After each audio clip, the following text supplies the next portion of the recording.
This is Alice from CKS Fan, the manufacturer of ventilation fan based in China. We not only produce ventilation fan but also produce ventilative accessories. Do you know how to produce air duct? Okay, today I will show you around our production line. Let's go!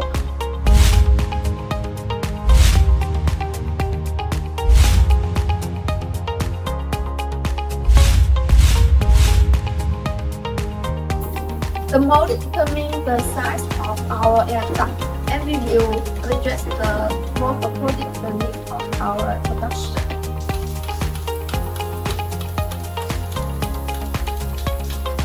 Here are our models. We have 7 sizes: 3, 4, 6, 8, 10, 12, and 14 inches. We can produce a length of 1 to 8 meters.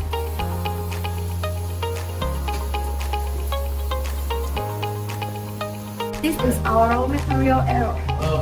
We have material of aluminum foil, which needs to be treated at high temperature. And we also have grease material and wire, which are important material for the production of our air duct. After we pack one by one, we will pack them as a whole.